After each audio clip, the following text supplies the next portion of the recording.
You're just going to summarize the relationship between Christianity and Rome. Super short.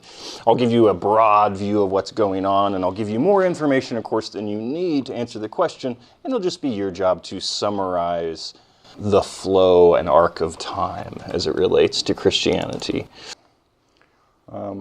Summarize the relationship between Christianity and Rome. So here we go.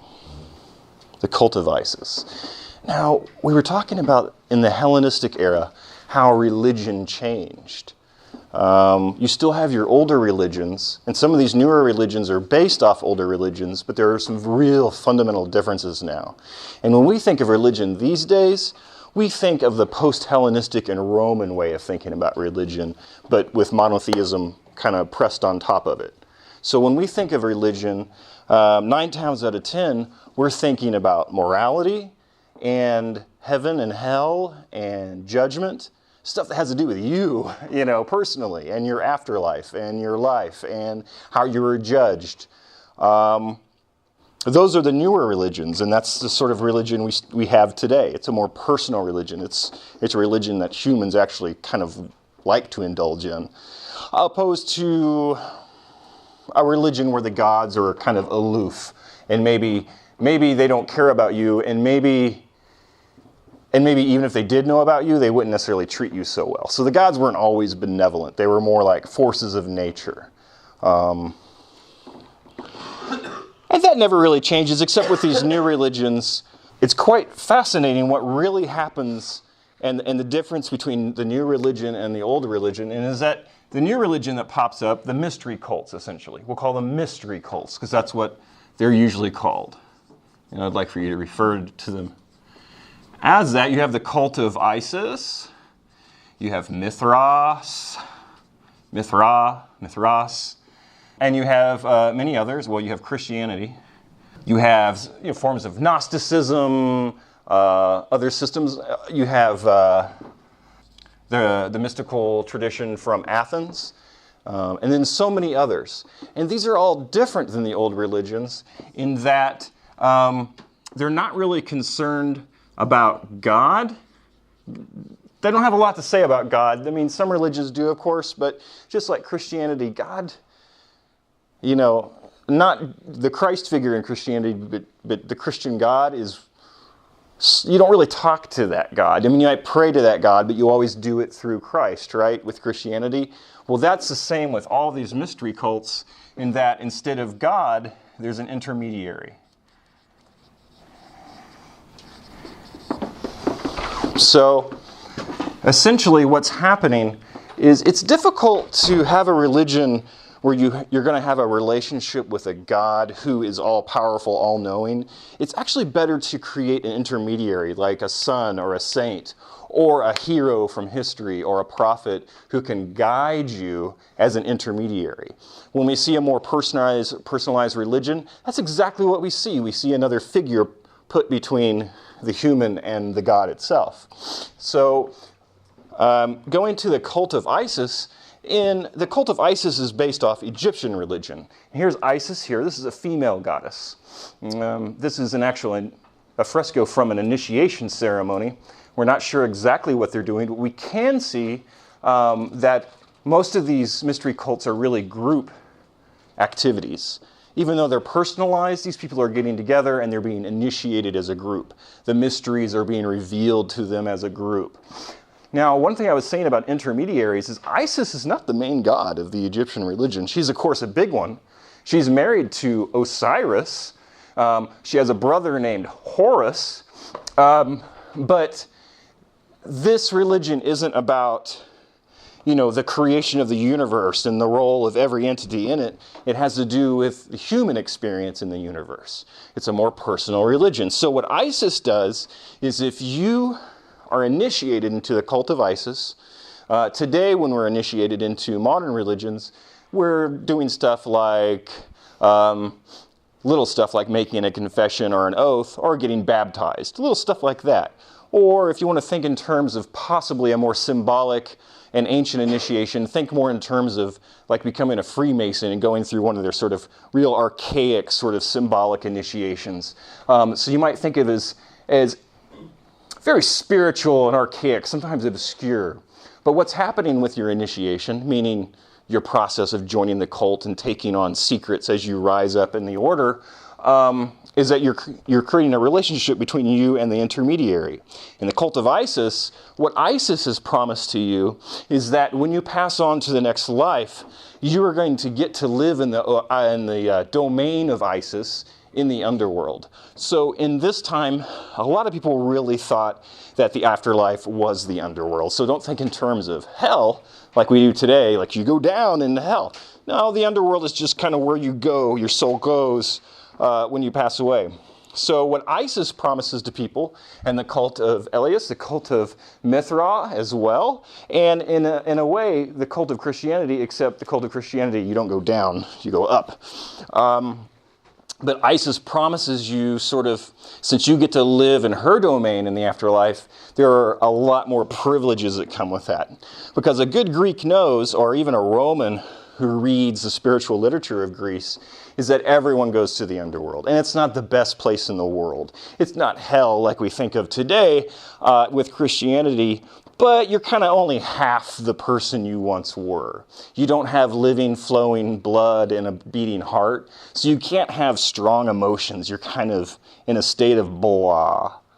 It's like when people today think of limbo, they're kind of in a gray state. They only have maybe half the capacity and emotions they did. They're just a shadow of themselves.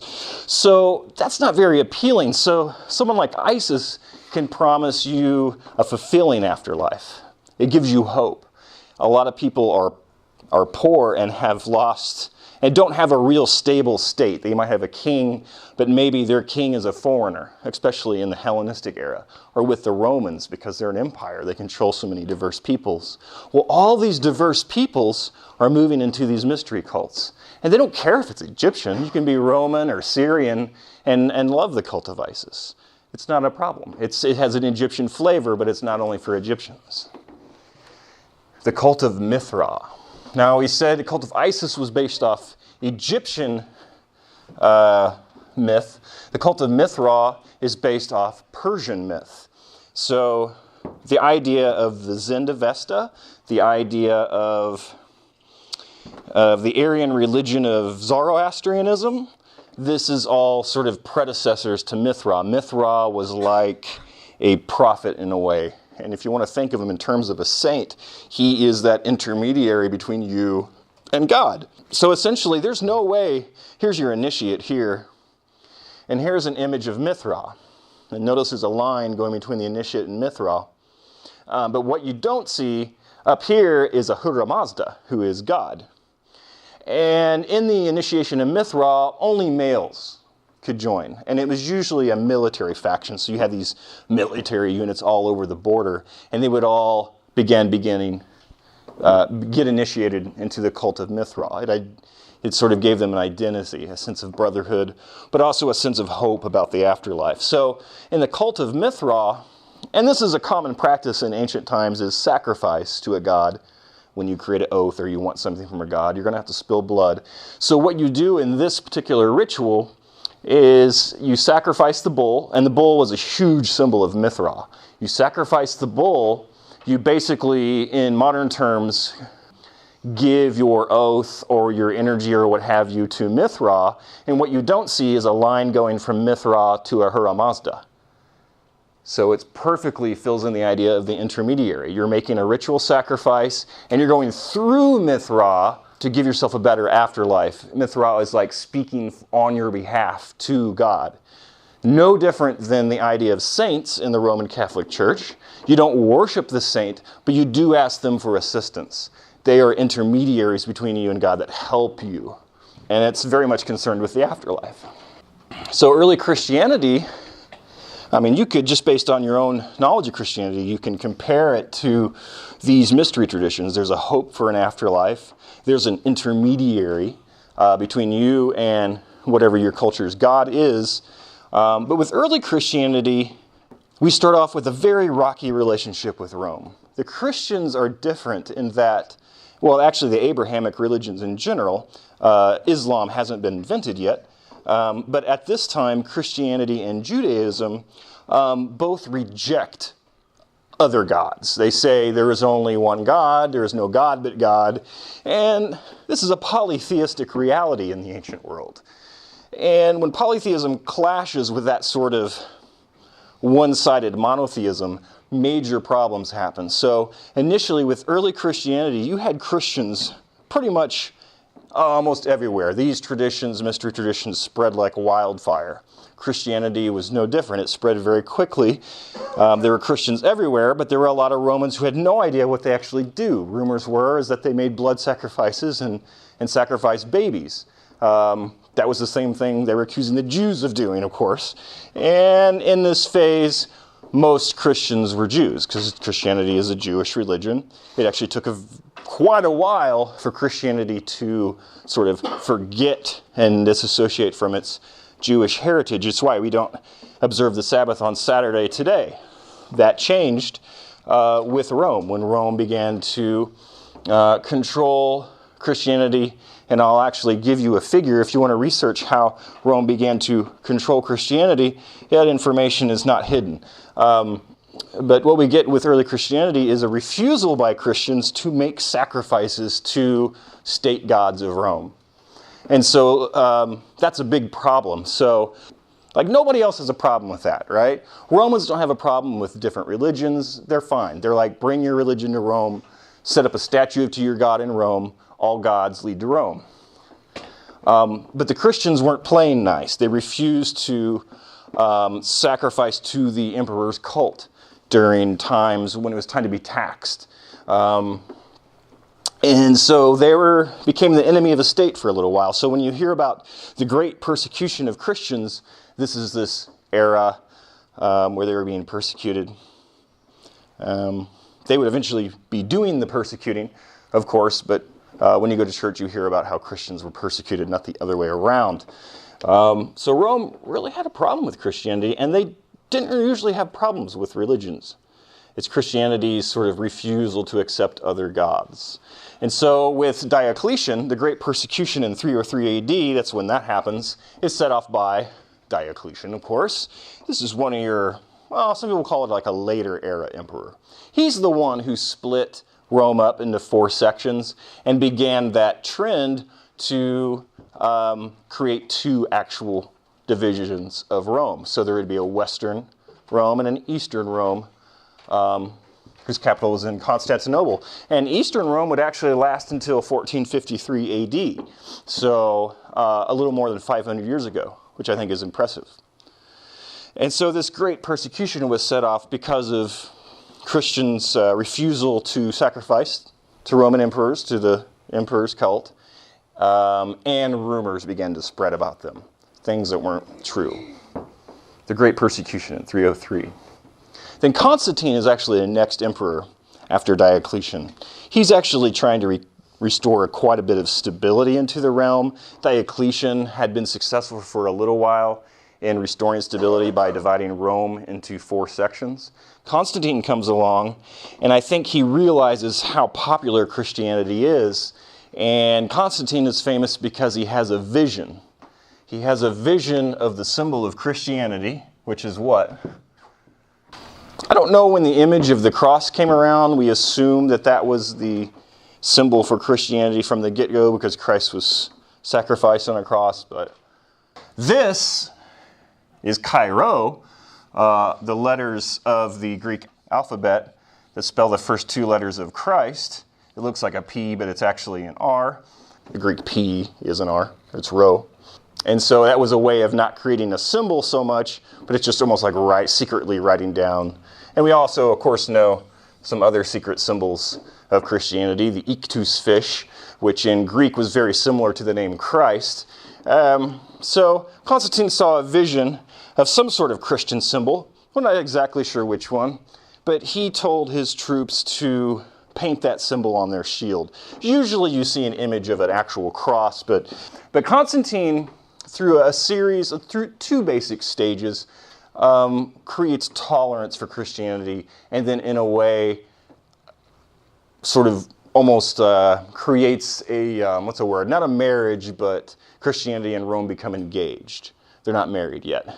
They'll get married with Theodosius But Constantine is the one who ushers Christianity in. Even though it's not the official religion of Rome just yet, it might as well be in a way. Edict of Milan in 313, you don't have to memorize that, but just know that the steps that are taken with it. So in 313, Constantine says that we will now treat Christianity benevolently and that it's a good religion and then everybody leave it alone. You know, it's now a very important religion because many of our most loyal Roman troops who've been winning wars for us are now Christians. If they're not converted, if they weren't already Christians, and many of them were converting. So Christianity was already really big at the time. And we know Christianity was really big because there were already bishops all over Europe. Before Rome controlled the church, there were already bishops established all through continental Europe. So during the Council of Nicaea in 325 AD, if you're interested in Christian history, this is one of the single most important dates. Council of Nicaea, 325 AD, this decides what not only Catholic Christians believe today, but Protestants as well. These are some things that were sort of made permanent in Christianity that are simply not debated these days.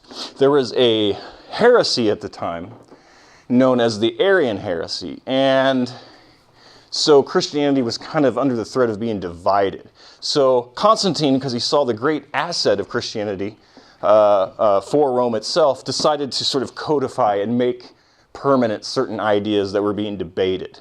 Because you can imagine where if you read the Bible, sometimes not everything is written super clear, right? So you might have to debate it a little bit. So the Council of Nicaea now says that the Arian heresy, basically, and you wouldn't think this would be a big deal, but if you talk to a theologian, they could explain very clearly why it's a big deal for Christians. The Arian heretics said that Christ has not always been. Now, if you go to any Christian church these days, a mainstream one, you'll hear that Christ has always been. Christ was not created by Christ and the Holy Spirit and God form, bloop, bloop, bloop, the Trinity. 3 gods in one. And so modern Christians, Catholic or Protestant, believe that that has always been the case. Well, that became permanent in 325 AD. There were other theories floating around. Of course, if you read the Bible, you might think that God did create Jesus just for the sake of sending him down to earth to take care of what needed to be taken care of, right? But they say no, the Christ figure has always been. It's simply the Christ energy simply manifested through the man Jesus. So it was Constantine who basically was the head advisor. He's not even a bishop, who is sort of bringing everybody together and creating a unified Christian theory. How fascinating. He's an emperor of Rome, you know. We don't even know if he was a real Christian at this point, you know. So very fascinating. That's stuff you'll need to know if you're interested in church history. But that has a major factor in answering our question. It's with Theodosius that Christianity becomes a little more official. But with the growth of Christianity, you see the death of polytheism. And you actually see Rome playing a hand in finishing off these old pagan practices. And so what's happening now is Theodosius, big supporter of Christianity, now has a ban. Privately funded polytheist sacrifices. Polytheist meaning gods. Christianity is very much against that. And I just put in the quote, the old gods are dying. Just for dramatic reasons. But the old gods are dying, make way for the new that began during the Hellenistic era, those mystery cults. And now we see one in particular rising to the fore. We see Christianity beat out all these other cults, and now these are ancient cults, and most people have never heard of them. Yet somehow Christianity remained. I feel it was inevitable that one of them would become dominant over the others. But Christianity was simply the one that won and married into Rome and became preserved and very large. So with Theodosius, not only are we making Christianity more the official religion of Rome, we're also pushing away polytheist religion. That was something unheard of by the Romans. They wouldn't dare to reject other religions for Christianity until this metamorphosis where now Christianity, because it is becoming so big in Rome, the actual doctrine of Christianity, the rejection of pagan deities and polytheist deities, that ideology is now infiltrating Rome. You see how that works? So they took in the seed of Christianity in Rome, that seed sprouted, no more paganism. It's gone. Gone. So summarize the relationship between Christianity and Rome. Feel free to talk or ask questions.